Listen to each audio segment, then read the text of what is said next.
கிறிஸ்துவில் பிரியமானவர்களே, ஆண்டவராகிய இயேசு கிறிஸ்துவின் இனிய நாமத்தில் புதிய ஆண்டில் உங்களை சந்திப்பதில் பெரும் மகிழ்ச்சி அடைகின்றேன். 2026 ஆண்டு எப்படியெல்லாம் இருக்க போகிறது, எப்படியெல்லாம் இருக்க வேண்டும் என்று சொல்லி சிந்தித்து கொண்டிருக்கின்ற உங்கள் அனைவருக்கும் நற்கருணை ஆண்டவர் நிறைவாக ஆசீர்வதித்து கொண்டிருக்கின்றார். வார்த்தையின் வழியாக பேசிக் கொண்டிருக்கின்றார். நற்கருணையின் பிரசன்னத்தின் வாயிலாக உங்களையும் என்னையும் பார்த்து கொண்டிருக்கின்றார். நற்கருணையின் வாயிலாக உங்களையும் என்னையும் திடப்படுத்தி வழிநடத்தி வந்து கொண்டிருக்கின்றார். இந்த புதிய ஆண்டு ஆராதனைக்கு கலந்து கொள்ள வந்திருக்கும் உங்கள் அனைவருக்கும் ஆண்டவரின் வார்த்தை எப்படியாக இருக்கின்றது? ஏசாயா 60வது அதிகாரம் 1வது இறை வார்த்தை, எழு, ஒளி வீசு, உன் ஒளி தோன்றியுள்ளது, ஆண்டவரின் மாட்சி உன்மேல் உதித்துள்ளது. இப்படியாக இந்த வார்த்தைகளை நாம் சிந்தனைக்காக, ஆசீர்வாதத்திற்காக நாம் எடுத்துக்கொள்ள இருக்கின்றோம். அன்பார்ந்தவர்களே, 2025 ஆண்டு தொடங்கும் போது நம்மளுடைய எண்ணங்கள் எப்படியாக இருந்திருக்கும்? 2025 என் வாழ்க்கையில் ஒரு மகிழ்ச்சியை கொடுக்கும், சந்தோஷத்தை கொடுக்கும். கடந்த ஆண்டிலே எந்தெந்த காரியங்கள்லாம் நிறைவேறவில்லையோ இந்த ஆண்டில் கண்டிப்பாக நிறைவேறும். ஏனென்றால் அது 25 என்பது ஒரு முழுமையான எண்ணாக நம்மால் பார்க்க முடிந்தது. அது ஒரு 1/4 நூற்றாண்டை குறித்தது.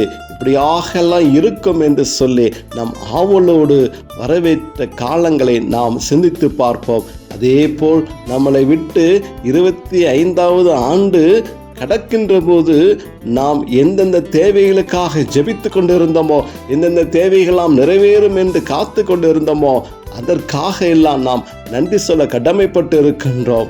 அன்பார்ந்தவர்களே, 25வது ஆண்டு தொடங்கும் போதும் முடியும் போதும் நம்மளுடைய எண்ணங்கள் எப்படியாக இருக்கின்றது என்று சிந்தித்து பார்க்க அழைக்கப்படுகின்றோம். அதே போலதான் 2026வது ஆண்டிலும் நம்மளுடைய எண்ணங்கள் அப்படியாக இருந்து கொண்டு இருக்கின்றது. இதோ 25வது ஆண்டிலே என்னுடைய விண்ணப்பங்கள், என்னுடைய ஜெபங்கள் நிறைவேறாமல் இருந்தது. இதோ 2026வது இந்த புதிய ஆண்டிலாவது என்னுடைய ஜெபங்கள், என்னுடைய விண்ணப்பங்கள் அனைத்தும் நிறைவேறும் என்று சொல்லிதான் நாம் ஒவ்வொரு நாளையும், ஒவ்வொரு ஆண்டையும் நாம் சிந்தனை வாயிலாக சிந்தித்து கொண்டு இருக்கின்றோம். இந்த ஆண்டு எப்படி இருக்குமா, அந்த ஆண்டு எப்படி இருக்குமா என்றெல்லாம் சொல்லி நாம் ஒவ்வொரு ஆண்டையும் இப்படியாக வரவேற்று கொண்டு இருக்கின்றோம். ஆண்டவர் கொடுக்கின்ற ஒவ்வொரு நொடிப்பொழுதும், ஒவ்வொரு மணிவேளைகளும், ஒவ்வொரு நாட்களும், ஒவ்வொரு ஆண்டுகளும் அவரால் ஆசீர்வதித்த நிமித்தமாகத்தான் நீங்களும் நானும் இன்று இந்த புதிய ஆண்டை காண முடிந்தது. இந்த 2026வது ஆண்டை காணும்படியான கிருபை ஆண்டவர் நமக்கு செய்திருக்கின்றார். அதற்கு நாம் நன்றி சொல்லுவோம். ஆண்டவரால் படைக்கப்பட்ட ஒவ்வொரு ஆண்டுகளும் நமக்கு நல்ல ஆண்டுகளாகவே தான் நாம் பார்க்கப்பட வேண்டும். எந்த ஆண்டையும் நாம் குறை சொல்லுகின்ற அளவுக்கு நாம் தகுதி உள்ளவர்களா என்று நம்மை சோதித்து பார்த்தீர்கள் என்றால், எந்த நாட்களையும், எந்த மணித்துளிகளையும், ஆண்டுகளையும் குறை கூறுவதற்கு நாம் தகுதியற்றவர்களாக இருக்கின்றோம். ஆண்டவரின் பார்வையில் அவரால் படைக்கப்பட்ட ஒவ்வொரு நாட்களும், ஒவ்வொரு நேரங்களும், ஒவ்வொரு ஆண்டுகளும் அது ஆசீர்வாதமான நாட்களாகத்தான் அவர் பார்த்து கொண்டு இருக்கின்றார். அன்பார்ந்தவர்களே, இதோ இன்று இந்த புதிய ஆண்டிலே நற்கருணை ஆண்டவர் முன்பாக அமர்ந்து நாம் ஜெபிக்கப்படுகின்ற அனைத்து காரியங்களும் அவர் நிறைவேற்றக்கூடியவராக இருந்து கொண்டு இருக்கின்றார். அவர் ஆசீர்வதிக்கக்கூடியவராக இருந்து கொண்டு இருக்கின்றார். அவருடைய கிருபை நம்மோடு கடந்து வருகின்றதாக இருக்கின்றது. அவர் பிரசன்னம் நம்மளோடு கடந்து வருகின்றதாக இருக்கின்றது. எந்த இடங்களில் எல்லாம் நற்கருணைக்கு முன்பாக அமர்ந்து நீங்கள் ஜெபிக்கப்படுகின்றீர்களோ அந்த விண்ணப்பங்கள் அந்த இடத்தில் கேட்கப்படுகின்றது. அந்த இடத்தின் வாயிலாக ஆண்டவருடைய பிரசன்னம் ஒவ்வொருவரையும் கடந்து வருகின்றது. அன்பார்ந்தவர்களே, இதோ இன்றைய வார்த்தை ஏசாயா 60வது அதிகாரம் 1வது இறை வார்த்தை, எழு, ஒளி வீசு, உன் ஒளி தோன்றியுள்ளது, ஆண்டவரின் மாட்சி உன்மேல் உதித்துள்ளது. கடந்த ஆண்டுகளே நாம் நிறைய குறைகள் கூறியிருப்போம். கடந்த ஆண்டுகளே ஆண்டவர் செய்த நிறைய நன்மையான காரியங்கள் குறித்து நாம் நன்றி சொல்ல மறந்திருப்போம். ஆனால் எந்த காரியம் நமக்கு துக்கமானதாக இருந்ததோ, எந்த காரியங்கள் நிறைவேறாமல் இருந்ததோ, அதை குறித்தான மனவேதனையோடு நாம் இருந்து கொண்டு இருக்கின்றோம். ஆனால் இந்த ஆண்டு ஆண்டவர் நமக்கு கொடுக்கின்ற இந்த முதல் நற்கருணை ஆராதனையில், புதிய ஆண்டில், புதிய நாளில், புதிய நற்கருணை ஆராதனையில் ஆண்டவர் கொடுக்கக்கூடிய வார்த்தை, எழுந்து ஒளி வீசுங்கள், உன் ஒளி தோன்றியுள்ளது, ஆண்டவரின் மாட்சி உன்மேல் உதித்துள்ளது என்று சொல்லப்பட்டிருக்கின்றது. அன்பார்ந்தவர்களே, நாம் எழுந்து ஓட வேண்டும். எந்தெந்த காரியங்களிலெல்லாம் நீங்கள் தேடிக்கொண்டு இருந்தீங்களோ, முடங்கி கொண்டு இருந்தீர்களோ, என்ன பண்ணுவது என்று தெரியாமல் இருந்தீர்களோ, அதெல்லாம் நீங்கள் தேடக்கூடியவர்களாக, அது குறித்து நீங்கள் ஆலோசனை நீங்கள் ஆண்டவரிடத்திலிருந்து பெற்று எந்த காரியங்களை எப்படி நிறைவேற்ற வேண்டும், என்ன செய்ய வேண்டும் என்று சொல்லி அவருடைய பாதத்தில் அமர்ந்து நீங்கள் ஜெபித்து நீங்கள் செய்கின்ற போது மறைவானது அனைத்தையும் நீங்கள் கண்டுகொள்வீர்கள். மறைக்கப்பட்டது எல்லாம் நீங்கள் காணும்படியான ஆண்டவரது ஒளி உங்களை சுற்றி நிரம்பி இருக்கின்றது. ஆண்டவருடைய வழியில் நீங்கள் நடக்கின்ற போது, ஆண்டவரின் ஒளியை நீங்கள் நோக்கி நீங்கள் நடக்கப்படுகின்ற போது அது செம்மையானதாக இருக்கும், அது நேரானதாக இருக்கும், அது உங்களுடைய லட்சியத்தை நோக்கி நடக்கக்கூடிய பாதைகளாக இருக்கும்.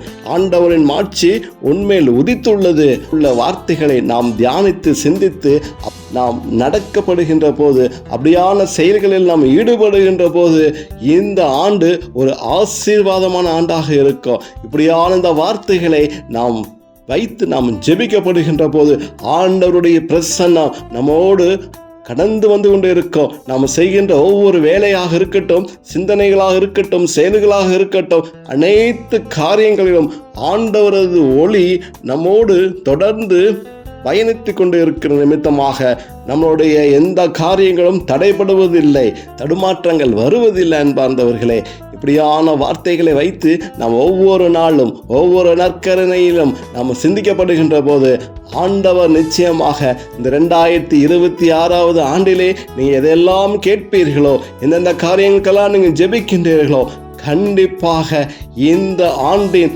முற்பகுதியிலேயே உங்களுடைய காரியங்கள் நிறைவேறக்கூடியதாக இருக்கின்றது. அன்பார்ந்தவர்களே, இப்படியாக இந்த சிந்தனை கதையை நாம் பார்க்கப்படுகின்ற போது, இந்த சிந்தனை கதை ஒவ்வொருடைய உள்ளத்திலேயும் எப்படி ஒரு ஆழமான சிந்தனையை உருவாக்கி இருக்கிறது என்பதை நம்ம சிந்தித்து பார்க்கலாம். இப்படியாக ஒரு கற்பனை கதை என்னவென்றால், ஒரு கிராமத்தில் இருக்கக்கூடிய 2-3 பெரியோர்கள் வயல் ஓரமாக நடந்து சென்று கொண்டு இருக்கின்றார்கள். அப்போது ஒருவருக்கிடையே பலவிதமான காரியங்களை குறித்து அவர்கள் பேசிக்கொண்டு இருக்கின்றார்கள்.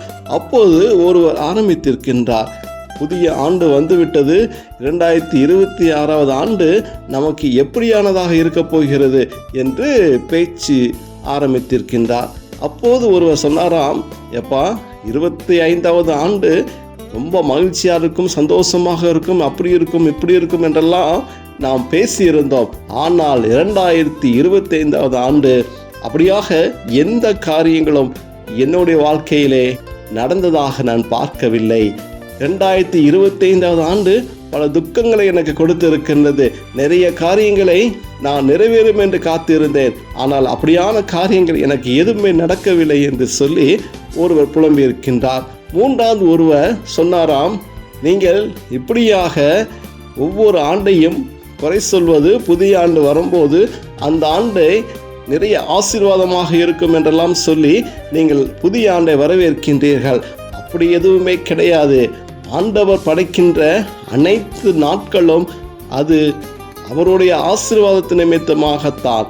அப்படி இருக்கிறப்போ அனைத்து நாட்களும் ஒரே மாதிரியாகத்தான் இருக்கின்றது.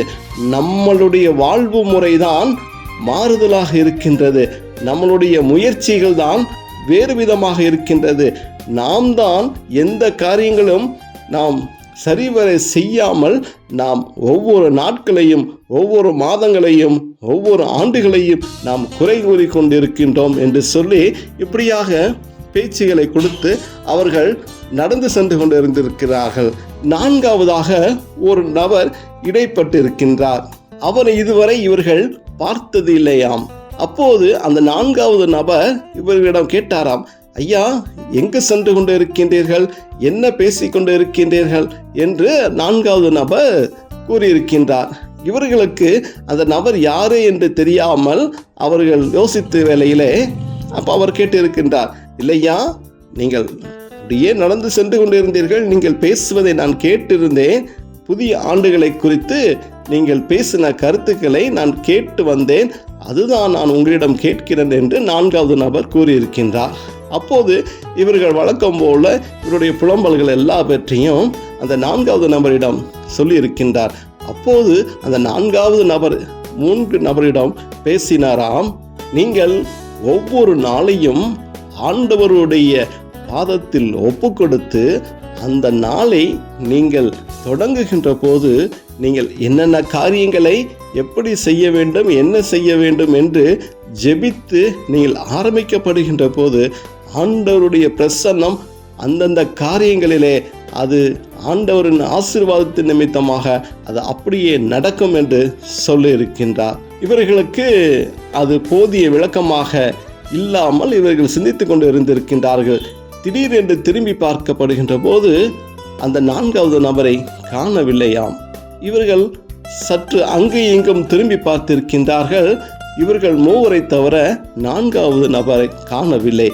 அப்போ இவர்கள் கேட்டிருக்கின்றார், எங்கே போனார் அவர், நம்ம கூட தானே நடந்து வந்தார், எங்கே போயிருப்பார், ஆனால் அது ஒரு வயல்வெளியாக இருக்கிற நிமித்தமாக மறைவதற்கு எந்த ஒரு சூழ்நிலையும் அந்த இடங்களில் காணப்படவில்லை, எங்கே போனார், யார் இவர் என்று அவர்கள் சிந்தித்திருக்கின்றார்கள்.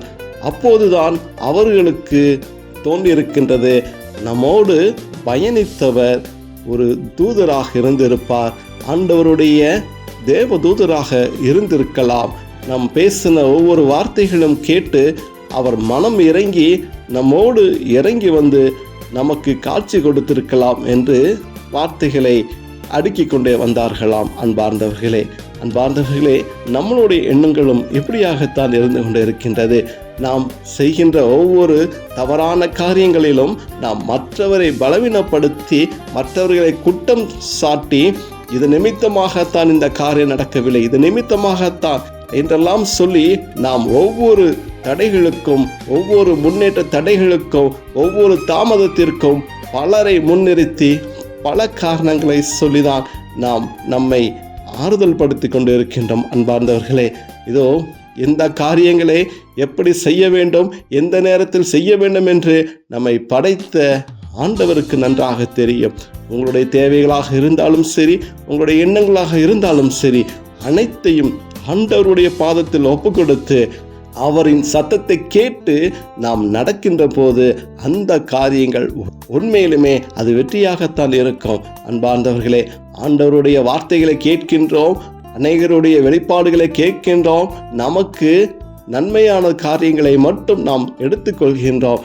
நமக்கு கஷ்டமானதாக இருந்தாவோ, நமக்கு ஏற்றுக்கொள்ள முடியாதாக இருந்தாவோ அந்த காரியங்களை நாம் ஆண்டவருடைய சத்தங்களை கேட்காமல் அந்த காரியங்கள் தடைபட்டு விடுகின்றது. நாம் எப்பொழுதும் எல்லா காரியங்களையும் என்னென்ன தேவைகள் இருக்கின்றதோ அனைத்தையும் ஆண்டவருடைய பாதத்தில் ஒப்பு கொடுத்து அவருடைய சத்தத்தை கேட்டு அதன் வழியில் நடக்கின்ற போது அனைத்து நாட்களும் நமக்கு ஆசீர்வாதமான நாட்களாக இருக்கும், அனைத்து மாதங்களும் ஆசீர்வாதமான மாதங்களாக இருக்கும், அனைத்து ஆண்டுகளும் நமக்கு ஆசீர்வாதமான ஆண்டாக இருக்கும். அன்பார்ந்தவர்களே, திருப்பாடல் 31:14 இறை வார்த்தை, ஆண்டவரே, நான் உம்மீது நம்பிக்கை வைத்துள்ளேன். இப்படியாக இந்த வார்த்தையை நாம் ஒவ்வொரு நாட்களும் நாம் சொல்லி ஜெபிக்கப்படுகின்ற போது ஆண்டவர் நிறைவாக நம்மை ஆசீர்வதிப்பார். ஒவ்வொரு நாளும் ஆண்டவரே, உம்மீது நான் நம்பிக்கை வைக்கின்றேன், உம்மீது நம்பிக்கை வைக்கின்றேன் என்று சொல்லி எல்லா காரியங்களும் அவர் நிறைவேற்றி கொடுப்பார் என்று விசுவாசமான வார்த்தைகளை சொல்லி நம்பிக்கையோடு நாம் கடந்து செல்கின்ற போது ஆண்டவர் நிறைவாக ஆசீர்வதிக்கக்கூடியவராக இருந்து கொண்டு இருக்கின்றார். அன்பின் பரலோக பிதாவே, இந்த நாளை கொடுத்ததுக்காக நன்றி செலுத்துகிறோம் ஆண்டவரே. அப்பா, அந்த புதிய ஆண்டில் ஆண்டவரே, அப்பா, புதிய தேவைகளோடு ஆண்டவரே, புதிய உள்ளங்களோடு ஆண்டவரே நாங்கள் கடந்து வந்திருக்கிறோம் ஆண்டவரே. அப்பா, கடந்த ஆண்டு முழுவதும் தேவன் ஆசீர்வதித்து ஆண்டவரே இப்படியாக 26வது ஆண்டை காணும்படியான கிருபை செய்ததற்காக நன்றி செலுத்துகிறோம் ஆண்டவரே. நற்கரனே ஆண்டவர் தான் என்னை ஒவ்வொரு நாளும் நெறிப்படுத்தி வலுப்படுத்தி நோயின் நின்று ஆண்டவரே உமது நற்கரணையின் வாயிலாக என்னை வாழ வைத்ததற்காக நன்றி செலுத்துகிறேன் ஆண்டவரே. அப்பா, நற்கரனே ஆண்டவர் என்னோடு வாழ்ந்து கொண்டு இருப்பதற்காக நான் நன்றி செலுத்துகிறேன் ஆண்டவரே. அப்பா, என் உள்ளத்தில் வாழ்வது ஆண்டவரே நீங்க தான் ஆண்டவரே. அப்பா, என்னோடு வாழ்ந்து கொண்டு இருக்கின்றீங்க ஆண்டவரே. அப்பா, நான் எங்கேயுமே தேட வேண்டியதில்லை ஆண்டவரே. நற்கரனே ஆண்டவர் என்னோடு இருந்து கொண்டு இருக்கின்றார், என் உள்ளத்தில் இருந்து கொண்டு இருக்கின்றார், இரத்தத்தோடு இரத்தமாக கலந்து இருக்கின்றார், என்னுடைய சதையோடு சதையாக கலந்து என்னோடு வாழ்ந்து கொண்டு இருக்கின்றார். அப்போது என்னுடைய வாழ்க்கை யாராக இருக்க வேண்டும், என்னுடைய வாழ்க்கை எப்படிப்பட்டதாக இருக்க வேண்டும்? ஆண்டவர் தான் என்னை ஒவ்வொரு நாளும் கரம் பிடித்து வழிநடத்தக்கூடியவராக இருந்து கொண்டு இருக்கிறீங்க ஆண்டவரே. அப்பா, இந்த புதிய ஆண்டில் கூட ஆண்டவரே, அப்பா, இதை பார்த்து கொண்டு இருக்கின்ற எல்லா உள்ளங்களுடைய தேவைகளும் தேவன் சந்திக்க வேண்டுமா கூட ஜெபிக்கிறோம் ஆண்டவரே. அப்பா, அநேகருடைய தேவைகள் இதோ இந்த புதிய ஆண்டிலே இந்த காரியங்கள் எல்லாம் நிறைவேற வேண்டும். இந்த புதிய ஆண்டிலே நான் இப்படியாக வாழ வேண்டும். இந்த புதிய ஆண்டிலே என்னுடைய பலவீனங்கள் எல்லாம் நான் விட்டு கொடுத்து இதோ இந்த புதிய ஆண்டிலே நான் இப்படியாக எல்லாம் வாழ வேண்டும் என்று சொல்லி ஆண்டவரே ஒவ்வொரு உள்ளங்களும் தங்களை தயாரித்து ஆண்டவரே புதிய ஆண்டுக்குள் அடியெடுத்து வைத்திருக்கின்றார்கள் ஆண்டவரே. அப்பா, இந்த ஆண்டு ஒரு ஆசீர்வாதமான ஆண்டாக இருக்கணும் ஆண்டவரே. எந்த இயற்கை பேரிடர்களும் வராதபடிக்கு ஆண்டவரே, மழை நிமித்தமாக ஆண்டவரே எந்த பாதிப்புகளும் வரக்கூடாது ஆண்டவரே. அப்பா, ஒவ்வொரு நாடுகளுக்கு இடையே கலவர நிமித்தமாக உயிர் சேதங்கள் வராதபடிக்கு தேவன் ஆசீர்வதிக்க வேண்டுமா கூட ஜெபிக்கிறோம் ஆண்டவரே. கொள்ளை நோய்கள் மூலமாக உயிர்கள் போகாதபடிக்கு தேவன் ஆசீர்வாதத்தை கொடுக்க வேண்டுமா கூட ஜெபிக்கிறோம். விபத்துகள் மூலமாக ஆண்டவரே உயிர் சேதங்கள் வராதபடிக்கு தேவன் ஆசீர்வதிக்க வேண்டுமா கூட ஜெபிக்கிறோம் ஆண்டவரே. புதிய அரசியல் நிமித்தமாக வருகின்ற ஆண்டவரே வேடங்கள் எல்லாம் கலைந்து ஆண்டவரே நேர்மையான அரசியல்வாதிகளை தேவன் கொடுக்க வேண்டுமா கூட ஜெபிக்கிறோம் ஆண்டவரே. எந்த ட்ரெயின் விபத்துகளும் வந்துவிடாதபடிக்கு, எந்த பேருந்து விபத்துகளும் வந்துவிடாதபடிக்கு தேவன் பாதுகாக்க வேண்டுமா கூட ஜெபிக்கிறோம் ஆண்டவரே. அப்பா, ஒவ்வொரு பிள்ளைகளும் பயணமாகின்ற ஒவ்வொரு வாகனையும் கரங்களை ஒப்புக்கொடுக்கிறோம் ஆண்டவரே. அப்பா, ஒவ்வொரு பாதைகளும் கரங்களை ஒப்புக்கொடுக்கிறோம். பிள்ளைகள் பயணிக்கின்ற ஒவ்வொரு இடங்களும் கரங்களை ஒப்புக்கொடுக்கிறோம். பிள்ளைகள் பயணமாகின்ற ஒவ்வொரு வாகனங்களும் கரங்களை ஒப்புக்கொடுக்கிறோம். பிள்ளைகள் வேலை செய்கிற ஒவ்வொரு இடங்களும் கரங்களை ஒப்புக்கொடுக்கிறோம் ஆண்டவரே. பள்ளியில் படிக்கின்ற ஒவ்வொரு மாணவர்களுடைய பள்ளிகளும் கரங்களை ஒப்புக்கொடுக்கிறோம். கல்லூரிகள் படிக்கின்ற ஒவ்வொரு மாணவர்களுடைய கல்லூரிகளும் கரங்களை ஒப்புக்கொடுக்கிறோம் ஆண்டவரே. அப்பா, எல்லாத்துக்கும் தேவன் போதிய பாதுகாப்பை ஆசீர்வாதத்தை கொடுக்க வேண்டுமா கூட ஜெபிக்கிறோம் ஆண்டவரே. அப்பா, எல்லா இறை வார்த்தைகளும் நாங்கள் கரங்களை ஒப்புக்கொடுக்கிறோம். இறை வார்த்தையை பிடித்து வாழ்கின்ற ஒவ்வொரு உள்ளங்களுக்கு ஆண்டவரே நீங்கள் வார்த்தையின் நிமித்தமாக ஆசீர்வாதத்தை கொடுக்க வேண்டுமா கூட ஜெபிக்கிறோம் ஆண்டவரே. அப்பா, மருத்துவமனைகள் எல்லாத்தையும் கரங்கள் ஒப்புக்கொடுக்கிறோம் ஆண்டவரே. உயிருக்கு போராடி கொண்டு இருக்கிற ஒவ்வொரு உள்ளங்களையும் கரங்கள் ஒப்புக்கொடுக்கிறோம். தேவன் தான் உயிர் மீட்சியை கொடுக்க வேண்டுமா கூட ஜெபிக்கிறோம். மருத்துவமனைக்கு போகாத ஒரு ஆண்டாக இருக்கணும், பலவீனங்கள் வராத ஒரு ஆண்டாக இருக்கணும் ஆண்டவரே. அப்படியான தேவன் ஆசீர்வாதத்தை கொடுக்க வேண்டுமா கூட ஜெபிக்கிறோம் ஆண்டவரே. நற்கரனை வீற்றிருக்கோம் அன்பு தெய்வமே ஆண்டவரே. அப்பா, ஒவ்வொரு நாளும் ஆண்டவரே உமது பிரசன்னத்தை உட்கொண்டு வாழ்கின்ற ஒவ்வொரு உள்ளங்களையும் ஆண்டவரே ஒவ்வொரு நாளும் உம்மை தேடி வருகின்ற ஒவ்வொரு உள்ளங்களையும் தேவன் ஆசீர்வதிக்க வேண்டுமா கூட ஜெபிக்கிறோம் ஆண்டவரே. உடல் உள்ள சுகத்தை கொடுக்க வேண்டுமா கூட ஜெபிக்கிறோம். பரிபூர்ண ஆசீர்வாதங்களை இந்த நாட்களை காண செய்ய வேண்டுமா கூட ஜெபிக்கிறோம். எங்கெங்கெல்லாம் திருமண தடைகள் இருக்கின்றதோ அந்த தடைகளை எல்லாத்தையும் தேவன் ஆசீர்வதிக்க வேண்டுமா கூட ஜெபிக்கிறோம். கற்ப தடைகளை தேவன் மாற்றி கொடுக்க வேண்டுமா கூட ஜெபிக்கிறோம் ஆண்டவரே. எல்லா நோய்களிலும் இருந்து தேவன் விடுதலை கொடுக்க வேண்டுமா கூட ஜெபிக்கிறோம். பிசாசின் பிடியில் சிக்கி இருக்கிறவர்களுடைய எல்லா நோய்களும் மாற்றி தர வேண்டுமா கூட ஜெபிக்கிறோம் ஆண்டவரே. கிறிஸ்துவை நம்பாத, கிறிஸ்துவை ஏற்றுக்கொள்ளாத ஒவ்வொரு உள்ளங்களையும் தேவன் மாற்றி தேவன் யார் என்பதை நீங்கள் அவர்களுக்கு காமித்து கொடுக்க வேண்டுமா கூட ஜெபிக்கிறோம். அநேக இடங்களிலே ஆண்டவரே கிறிஸ்தவத்திற்கு எதிராக செயல்படுகின்ற தீவினைகளை தேவன் மாற்ற வேண்டுமா கூட ஜெபிக்கிறோம் ஆண்டவரே. உலகத்தில் சமாதானத்தை கொடுக்க வேண்டுமா கூட ஜெபிக்கிறோம் ஆண்டவரே. குடும்பங்களை சமாதானத்தை கொடுக்க வேண்டுமா கூட ஜெபிக்கிறோம். குடும்பங்களை ஆசீர்வாதத்தை கொடுக்க வேண்டுமா கூட ஜெபிக்கிறோம் ஆண்டவரே. ஆண்டவரே. அப்பா, பண தேவைகளை ஒவ்வொரு குடும்பங்களையும் சந்திக்க வேண்டுமா கொண்டு ஜெபிக்கிறோம் ஆண்டவரே. அப்பா, இப்படியாக 2026 ஆண்டு ஆண்டவரே, நிறைவான ஆசீர்வாதங்களை பிள்ளைகள் எதற்காக ஜெபிக்கின்றார்களோ, இதெல்லாம் கேட்கின்றார்களோ, தேவன் அப்படியே நீங்க வாக்கிய பண்ண வேண்டுமா கொண்டு ஜெபிக்கிறோம் ஆண்டவரே. யாரெல்லாம் உண்மையை விசுவாசம் வைக்கின்றார்களோ, நம்பிக்கை வைக்கின்றார்களோ, தேவன் அப்படியே நிறைவேற்றக்கூடியவராக நீங்க இருக்க வேண்டுமா கொண்டு ஜெபிக்கிற ஆண்டவரே. ஒவ்வொரு உள்ளத்திலும் பேச வேண்டுமா கொண்டு ஜெபிக்கிற ஆண்டவரே. அப்பா, இந்த நற்கரணை வழிபாடு கூட ஆண்டவரே இம்மட்டுமாக நடத்துவதற்கு தேவன் வாய்ப்பை கொடுத்ததற்காக நன்றி செலுத்துகிற ஆண்டவரே. அப்பா, ஒரு ஆண்டு ஆக போகிறது ஆண்டவரே. இப்படியாக ஆண்டவரே அப்பா, தடைபடாமல் நடத்தி கொண்டு வருவதற்கு தேவன் கிருபை செய்து கொண்டிருப்பதற்காக நன்றி செலுத்துகிற ஆண்டவரே. அப்பா, இதை பார்த்து பயன்படுகின்ற ஆண்டவரே ஒரு ஆறுதலான வார்த்தை அப்பா, இதன் மூலயமாக அப்பா பயன்படுற உள்ளங்களுக்கு தேவன் ஒரு ஆசீர்வாதத்தை கொடுத்து கொண்டு இருப்பதற்கு நன்றி செலுத்துகிறோம் ஆண்டவரே. அப்பா, நன்றி செலுத்துகிறோம் ஆண்டவரே. நற்கரணை பிரசன்னம் ஒவ்வொரு வீடுகளுக்கும் கடந்து செல்வதாக, நற்கரை ஆண்டவர் ஒவ்வொரு வீடுகளுக்கும் கடந்து செல்வதாக, இயேசுவின் இரத்தம் ஒவ்வொருடைய இல்லத்திலும் ஆண்டவர் நிலைக்கால்களில் தெளிப்பதாக ஆண்டவரே. அப்பா, ஒவ்வொரு வீடுகளையும் ஒவ்வொரு நபர்களையும் தேவன் இயேசுவின் இரத்தத்தினால் அப்பா நீங்க பரிசுத்தப்படுத்தி ஆண்டவரே, இந்த ஆண்டு ஒரு நிறைவாக ஒரு ஆசீர்வாதமான ஆண்டாக அமைய இயேசுவின் நாமத்தில் நாங்கள் ஜெபிக்கிறோம் நல்ல பிதாவே, ஆமேன்.